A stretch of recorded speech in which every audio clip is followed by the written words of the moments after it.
Father, we do thank you today for bringing Shannon through the many terrible things that she had to do and saw there in Iraq, and for your care for her. We bless you. When I returned from Iraq, I didn't really know what to say. I couldn't actually believe that I was home with my parents again, because combat that we've seen, I really didn't know if I'd ever see anyone again.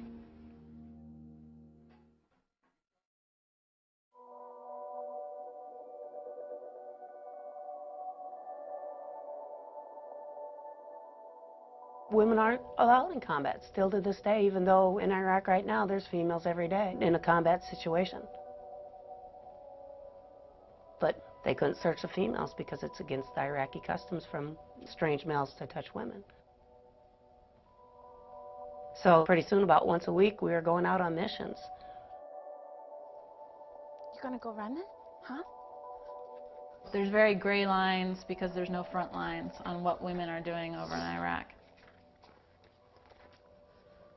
Hey, that should feel good. And a lot of people are concerned about women overstepping or going outside of their legal positions on what they can be doing and what roles they're supposed to be fulfilling in the Army.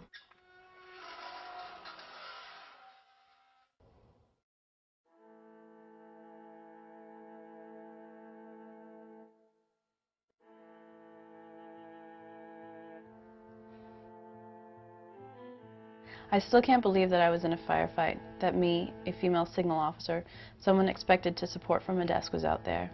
Strangely, the only reason I was out there was because I was female.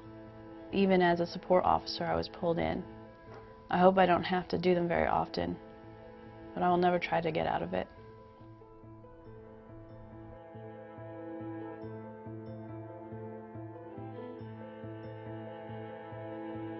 I didn't foresee the circumstances to set itself up such that we would utilize the female soldiers in the role we did. But we knew culturally male soldiers could not search women with our hands.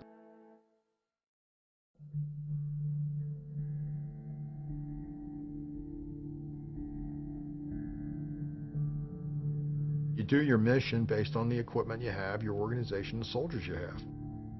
It's not like, okay, we just got attacked, I want all the female soldiers to go sit in the ditch.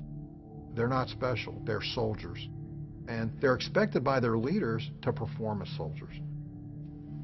I was going from being a track mechanic to being a female combatant.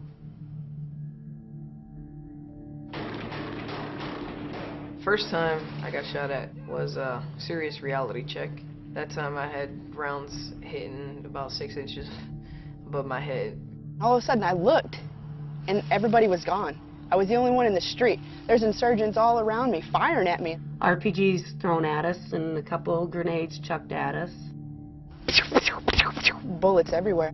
There was a tow missile on top of the Humvee, and I asked the soldier, well, how the heck do I fire that thing if one of you gets hurt? I felt we needed to know more.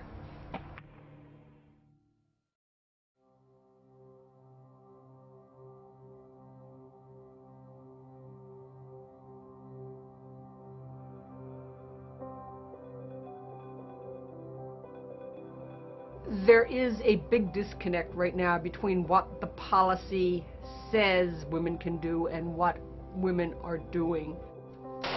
They're having to violate the current policy in order to do their jobs.